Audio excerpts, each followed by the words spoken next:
भी हम लोगों ने पढ़ा कि नंद महल में या नंद के द्वारे उद्धव ब्रज वासियों के आतिथ्य सत्कार से और गोपियों के प्रेम पूरक व्यवहार से इतने अभिभूत होते हैं कि उनके प्रेम के आगे उनके ज्ञान का गर्व चूर चूर हो जाता है और उनकी आंखें आंसुओं से भर आती है और उन्हें अब अपने स्वयं के ज्ञान पर भी जो उनको ज्ञान का गर्व था वह उसके प्रति अब जो है शंकालु हो उठते हैं और वे सोचने लगते हैं कि आखिर क्यों श्री कृष्ण ने मुझे इन गोपियों को प्रेम के स्थान पर योग का ऐसी जो है प्रेममयी गोपियों को योग का मार्ग बताने के लिए या योग सिखाने के लिए भेजा है। और उसके बाद की ये पंक्ति है कि तब इत उत बहराय निर नयनन में सुखयो ठानी कथा प्रबोध बोली सब गुरु सम्मुख। उनके ज्ञान का गर्व तो चूर चूर हो जाता है और बावजूद अभी भी उनको अपने ज्ञान का अहंकार बचा हुआ है जो और साथ ही साथ वो आए हैं एक ध्येय को लेकर के कि श्री कृष्ण की पाती या कृष्ण का संदेश उनको सुनाना है, मगर आंखें भर चुकी है, उन आंखों से पढ़ा नहीं जा रहा है। बावजूद वे कृष्ण का संदेश बताना चाह रहे हैं, देना चाह रहे हैं, इसलिए वे क्या करते हैं, तब इत उत बहराय नयनन में सुख। इत उत यानी कि इधर उधर, यानी कि गोपियों के प्रेम और गोपियों के आतिथ्य सत्कार के को लेकर के जो सोच रहे थे, जिनके कारण उनकी आंखें भर गई थी, तो उधर से जो है मन भटका करके इधर उधर जो है ध्यान ले जा करके और साथ ही कि जिस उद्देश्य के लिए आया हूं वह उद्देश्य जो है पूरा कर सकूं, यह ठान करके क्या हुआ, निर्नयनन में सुख हो, यानी कि जो आंखें भर गई थी उन्हें आंखों में सोख लिया, यानी कि सुखा लिया। तो अलंकार के संदर्भ में भी तो जो है निर्नयनन में जो है छेकानुप्रास और मन में सुख हो, निर्नयनन में सुख हो, तो यहाँ पर रूपक अलंकार होगा, क्योंकि सूखयो यानी कि सूखने का काम जो है निर्रूपी नदी को सूखने का काम जो है समुद्र करता है, इसलिए इसमें रूपक अलंकार है। और उसके बाद ठानी कथा प्रबोध बोली सब गुरु सम्मुख हो, और उसके बाद उन्होंने जो है ठान लिया, यानी कि निश्चय कर लिया कि मैं कथा कहूंगा, और कथा कह करके प्रबोध यानी कि इनको ज्ञान का मार्ग बताऊंगा या ज्ञानी बनाऊंगा, इनको इनका प्रबोधन करूंगा। तो ठानी कथा प्रबोध बोली सब गुरु सम्मुख, और उसके बाद जो है वे बोले, कैसे बोले, सब गुरु सम्मुख है। सब गुरु यानी कि जो गुरु के दो अर्थ, एक तो जो है गुरु का मतलब जो शिक्षा देने वाला है वो गुरु, और दूसरा गुरु का मतलब महान, बड़ा, बड़े बड़े। तो सब गुरु सम्मुख हो, सारे समस्त जो है गुरु ज्ञान, यानी कि जो उनको गंभीर ज्ञान मिला था या जो ज्ञान उन्होंने अपने महान गुरुओं से प्राप्त किया था, उन सारे ज्ञानों को मोखयों का मतलब होगा सहेज करके, यानी कि सबको इकट्ठा करके वे बोले, क्या बोले कि जो व्रत मुनिवर ध्यावहि पर पावहि न पार। जो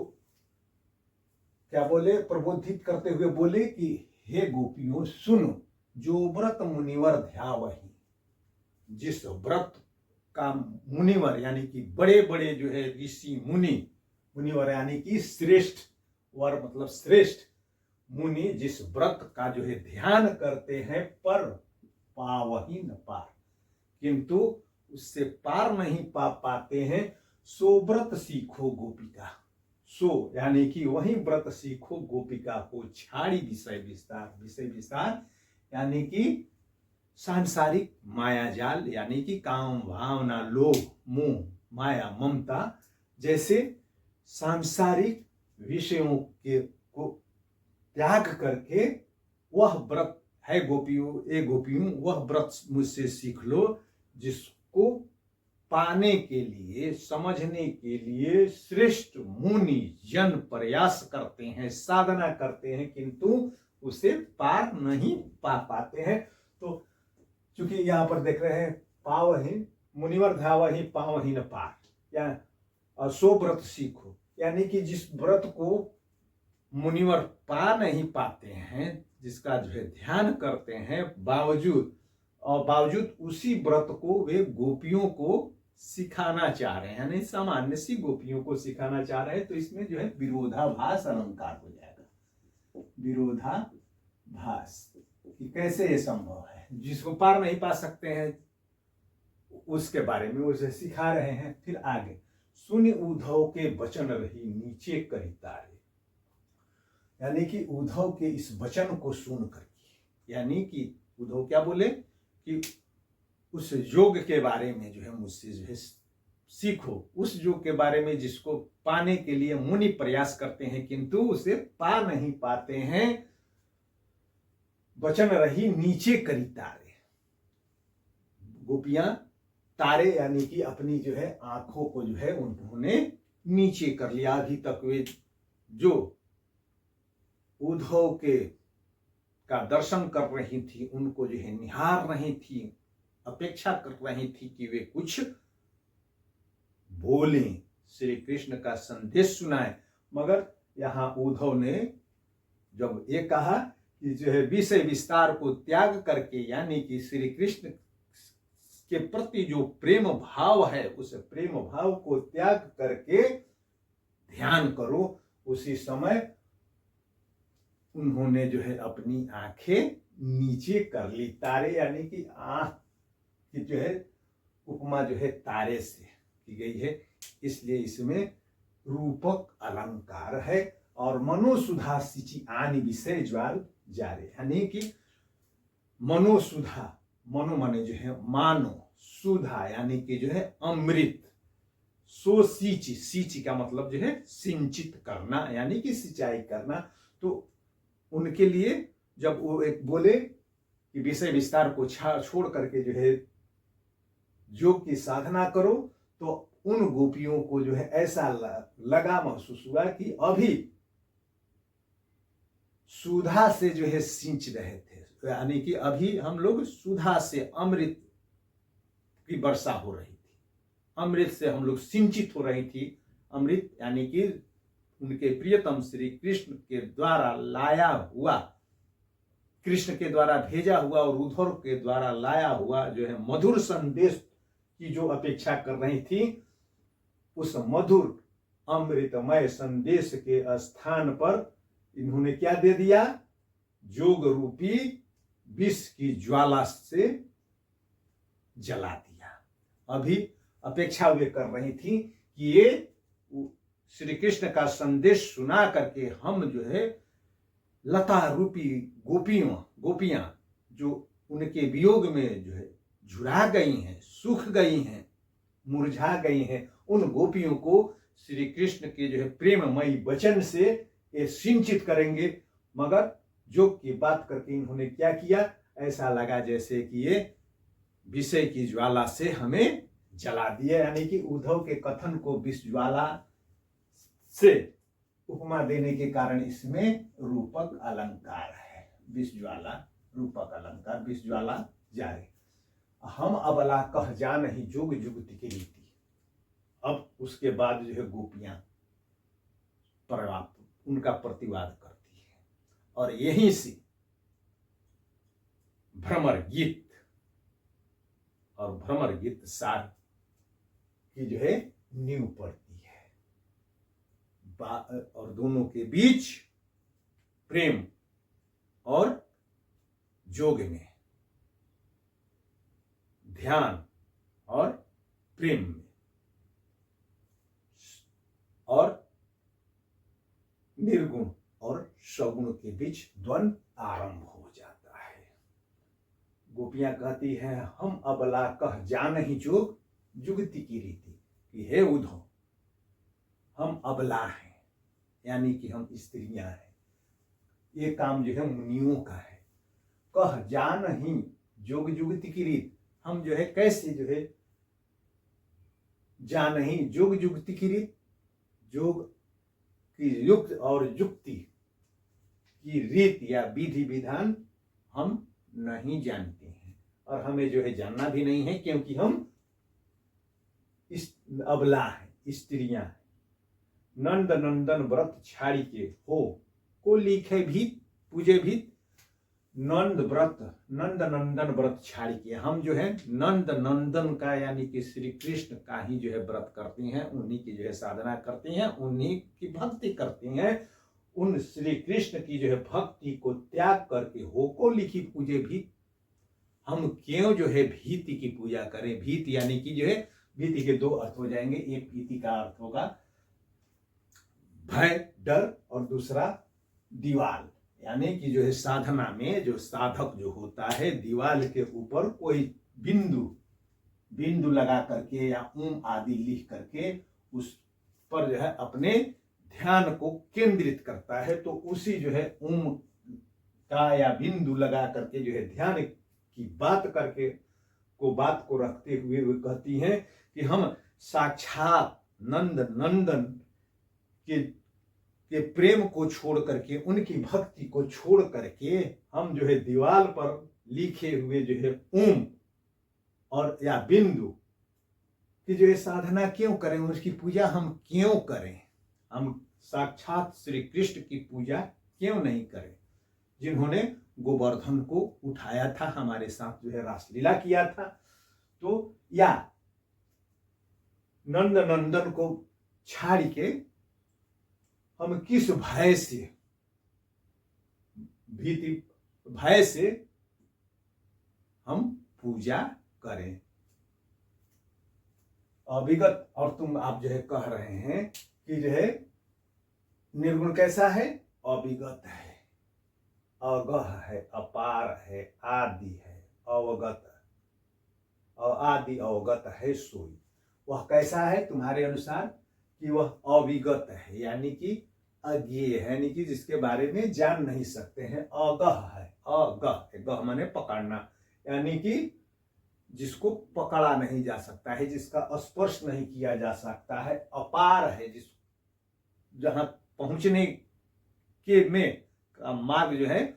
अपरंपार है, यानी कि वहां तक पहुंचा नहीं जा सकता है। आदि है, यानी कि आरंभ से ही है। और अवगत है, यानी कि अज्ञात है। वह जो आदि निरंजन, जिसके नाम जो है आदि निरंजन है। आदि यानी कि जो है शुरू से ही वह जो है निरंजन, रंजन का मतलब जो है प्रसन्न करने वाला, और नी का अर्थ हो गया नहीं, यानी कि जो निरंजन है, नाम ताहि रंजय सब कोई, ताहि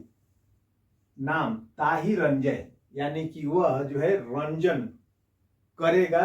जिसका नाम जो है निरंजन है। निरंजन यानी कि हमेशा जो है शांत रहने वाला, दुख से सुख से और किसी के जो है प्रेम भाव से लगाव से जो सदैव जो है दूर रहने वाला है, वह जो है किसी के साथ जो है रंजन कौन कैसे जो है कर सकता है। और उस जो है निरंजन कि हम जो है आराधना क्यों करें। ता हिरंजय, नाम तो निरंजन है और वह मगर वह जो है किसी का रंजन कर ही नहीं सकता है, क्योंकि कोई उसको न तो देख सकता है, न पा सकता है, और न वहां तक जो है पहुंच सकता है, न उसको का स्पर्श कर सकता है। और नयन नासिका अग्र है तहां ब्रह्म को वास। और तुम जो है कह रहे हो कि नयन नासिका, इसमें यहाँ पर जो है चूंकि अ की बार बार आवृत्ति हुई है, 2 से ज्यादा बार, 1 2 3 4 5, तो इसमें वृत्त्यानुप्रास अलंकार है, वृत्त्यानुप्रास। अब नयन नासिका, और नयन नासिका में 6 का अनुप्रास है, तो नयन नासिका अग्र है यानी तहां ब्रह्म को वास। और आप बता रहे हैं कि जो है ब्रह्म का वास कहाँ है, तो नयन और नास्य नासिका यानी कि नासिका के अग्रभाग यानी कि ऊपर, और दोनों आंखों के ऊपर यानी कि बीच में, जिसको ब्रह्मरंध्र कहते हैं, आज्ञा चक्र या त्रिदंड।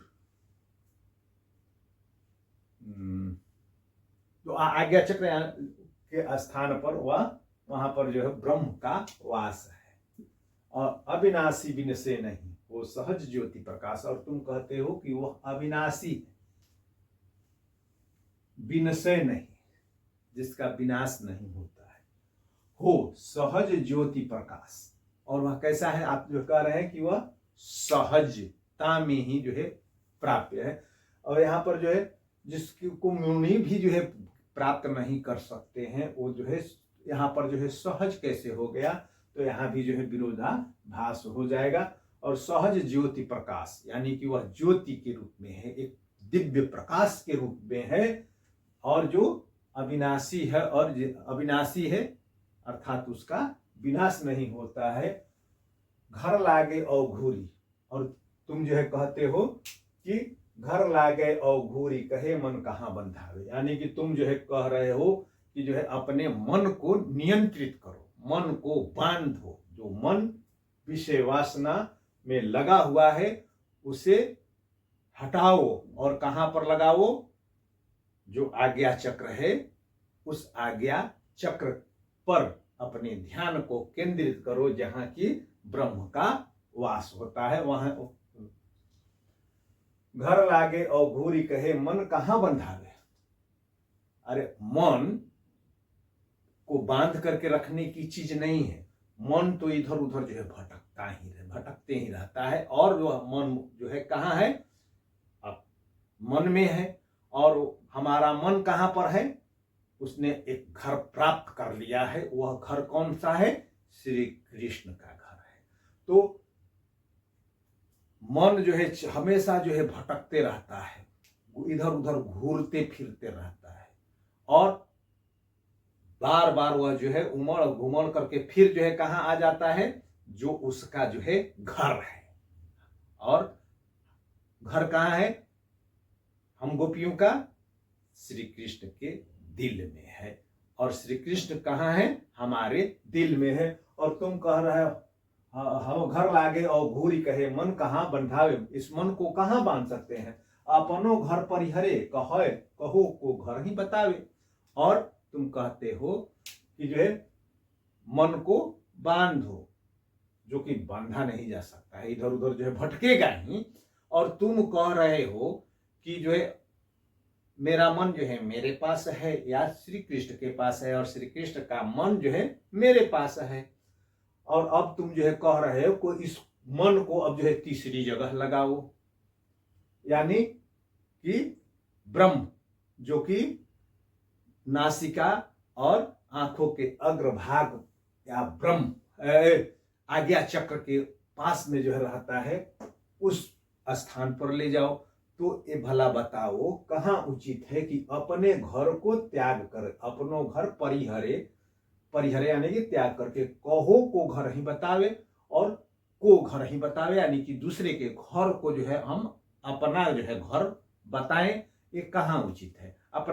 हम अपना घर त्याग दें और दूसरे के घर में जा करके और कहें कि जो है ये मेरा घर है, क्या ये उचित है। मूर्ख जादव जात है हम ही सिखावत जोग, यानी कि मूर्ख जात, यहां पर जो है दो दो जो है अर्थ, एक उद्धव के संदर्भ में भी आ जाएगा और दूसरा गोपियों के संदर्भ में भी आ जाएगा। वो व्यंग्यात्मक लहजे में कहती हैं कि मूर्ख जादव जात हैं, यानी कि भोली बनने का प्रयास करते हैं कि हम जो है कोई मूर्ख जात हैं, मूर्ख जात हैं कि हम ही सिखावत जो, या हे उद्धव तुम मूर्ख हो, जो हम जादुओं को जो है योग सिखाने, हम जादुओं को मूर्ख समझ करके योग सिखाने के लिए आए हो, या हे उद्धव कोई हम जो है हम जादव जाति की अवश्य ही हैं, किंतु क्या हम मूर्ख हैं जो हमें योग सिखाने के लिए आए हो, हमको भूली कहता है। हे उद्धव हमको भूली, यानी कि भूली यानी कि जो भोला, यानी कि विस्फोरी, विभ्रमित या भ्रम में पड़े रहने वाले जो है कहते हो, हमको भूली कहता है हो, हम भूली की धौलो, यानी कि इतने सब जो है निर्गुण वगैरह के बारे में तुमको बता रहे हो, जो के बारे में बता रहे हो, कृष्ण को त्यागने की बात जो है कर रहे हो, कृष्ण से मन हटा करके योग साधना करने की बात कर रहे हो, हम स्त्रियों को योग सिखा रहे हो, अरे और हमको जो है भोली कहते हो, विभ्रमित कहते हो, गलत कहते हो। अब ये बताओ कि हम भोली कि धौन लोग, हम यानी कि यहाँ पर संदेह करते हैं, हम गोपियां भोली भाली हैं, बेवकूफ हैं, मूर्ख हैं, कि धौन लोग, कि तुम लोग, कि धौं का मतलब संदेह, या के अर्थ में आता है कि हम भोली हैं, कि धौं लोग यानी कि तुम लोग भोले हो, बेवकूफ हो, या कृष्ण बेवकूफ हैं। अगर तुम जो है बेवकूफ हो तो तुम जो है श्री कृष्ण का सही संदेश नहीं सुना रहे हो, या वो जो है बेवकूफ है जिसने हम गोपियों को, जिनके साथ जो है उसने जो है प्रेम किया, उन गोपी हम उन गोपियों को जो की बात सिखाने के लिए तुमको भेजा है। फिर आगे कहती है गोपी ह्यूं ते भयो अंध ताही दुलोचन ऐसे, सबके पास जो है दो आंखें होती है, गोपी हूं ते भयो अंध ताही, यार ये गोपियां अंधी हैं कि जो है तुम अंधे हो, और ये दो आंखें होती हैं, एक जो है बाहरी आंखें और दूसरी जो है भीतर की आंखें, अंतः चक्षु और बाह्य चक्षु।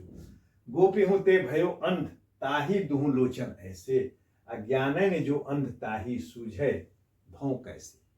यानी कि तुम तो जो है, हम मान लेते हैं कि अज्ञानी है, मूर्ख जात है, तुम तो जो है ज्ञानी हो और तुम्हारे पास जो है ज्ञान के जो है नयन है, ज्ञान के नयन है, मगर वह ज्ञान का नयन भी जो है अंधा है, यानी कि ज्ञान से भी तुम जो है अंधे हो, और जो है अंतःचक्षु जो है उससे भी जो है तुम अंधे हो, कि तुम जो है प्रेम को समझ नहीं पा रहे हो, उसको हमारे प्रेम को जो है और कृष्ण के प्रति हमारे लगाव को तुम समझ नहीं पा रहे हो। तो हे उद्धव तुम सिर्फ जो है, हम जो है दो आंखों की जो है अंधी हो सकती है, यानी कि जो है बाह्य पर चक्षु हमारे नहीं हो सकते हैं, फूटे हुए हैं या वे देखने में असमर्थ हैं, किंतु तुम्हारी तो जो है दोनों आंखें जो है चौपट है, दोनों आंखें यानी कि दो बाह्य चक्षु यानी कि आंखें और अंतः चक्षु यानी कि मन से जिसको जो है हम लोग जो महसूस करते हैं, देखते हैं, तो ज्ञानन, तो तुम जो है तुम्हारी जो है दोनों आंखें जो है फूटी हुई हैं, ज्ञानन जो अंधता ही यानी, और जो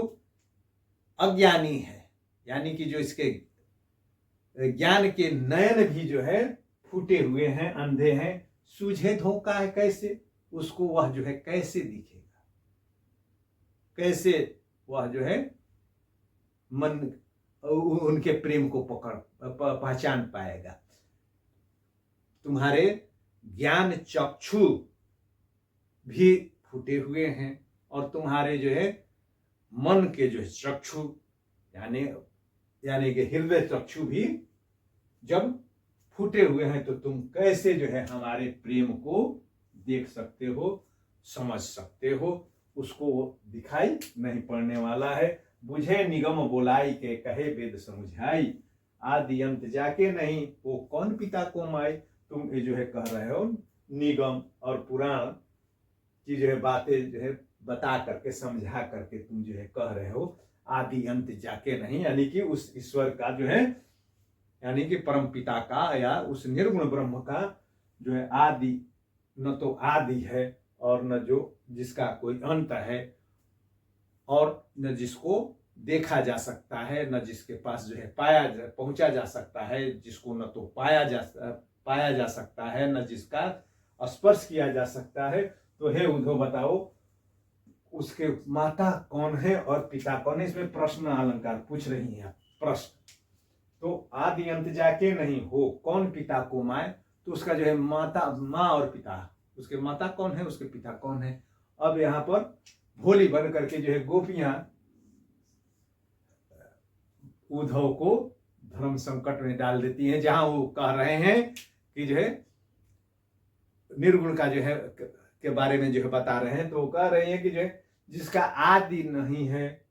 अंत नहीं है, तब बताओ अगर वो है तो उसकी माता कौन है, उसके पिता कौन है। और अगर तुम नहीं बता सकते हो तो हम बता रहे हैं कि चरण नहीं भुज नहीं। तुम कहते हो कि चरण नहीं है, उनके जो है चरण नहीं है, यानी कि जिसकी वजह से वे चल नहीं सकते हैं। भुज नहीं है यानी कि भुजाएं नहीं है, हाथ नहीं जिससे कि वे किसी को पकड़ सके, समझ सके। कहो उखल के तब जो है ये बताओ हे उद्धव कि उन्हें ओखल से जो है कौन बांधा था। नैन नासिका मुख नहीं, अगर उनको नैन नहीं है, आंख नहीं है, नाक नहीं है और मुख नहीं है, तब हे बताओ कि चोरी दधी कौन खात हो, यानी कि हमारे मक्खन को, हमारे दधी को जो है चुरा करके जो है कौन खाता है, कौन खाया और कौन खिलाए गोद में। और उस जो है तुम्हारे ब्रह्म को कौन खिलायो गोद में, कौन जो है गोद में जो है खिलाया है, यानी कि मैया जसोदा ने खिलाया है। किन कहे तोतरे बैन, और किसने उसने जो है तुतली जो है भाषा में जो है बात की, तुतलाते हुए मधुर वाणी सुनाई। उद्धव ताको न्याओ है, हे उद्धव तुम जो है न्याय मान लेते हैं कि तुम न्यायाधीश हो, चूंकि ज्ञानी हो। जाहि न सूझे नैन, वह और वैसे जो है वो जाहि न सूझे नैन, यानी कि जो आंखों से जो है अदृश्यमान है, जो दिख नहीं सकता है, उसके बारे में जो है सूझे का मतलब सुझाई देना। नैन आने आंखों से जिसे दिखाई नहीं देता है। हम बुझती सतभाव न्याय, हम जो है सच्चे भाव से तुमसे जो है पूछती हैं, और तुम अपने मुंह से ही जो है सच सच जो है बताना कि प्रेम नेम रस कथा कहो, कि एक तरफ जो है प्रेम है और दूसरी तरफ जो है प्रेम श्री कृष्ण से प्रेम, और दूसरी तरफ तुम्हारे जो है निर्गुण के प्रति जो है साधना के जो है नियम है।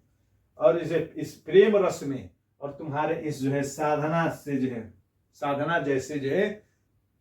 नीरस योग में और उसकी जो है कथा में कहो कि कौन जो है कंचन है और कौन जो है कांच है। कांच का मतलब शीशा, यानी कि कौन जो है टूटने वाला है और कौन जो है चमकने वाला है। प्रेम और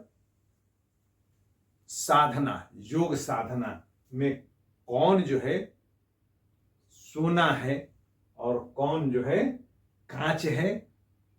क्योंकि यहां पर गोपियां ये जो है संकेत दे देती हैं, और यहीं से जो है सूरदास जी ये संकेत दे देते हैं कि अंततः जो है प्रेम की जो है स्थापना होने वाली है। क्योंकि ये जो है नेम रस में, यानी कि जो है साधना रस में निरस्ता है, वह विश्वाला है, और जो जिसकी जो साधना की जाने वाली है वह अविगत है, अगह है, अपार है, निर्गुण है, निरंजन है। तो अंततः जीत प्रेम रस की होनी है, भक्ति की होनी है। अब जो है आगे के जो है का जो प्रसंग है उसको अगले क्लास में जो है देखेंगे।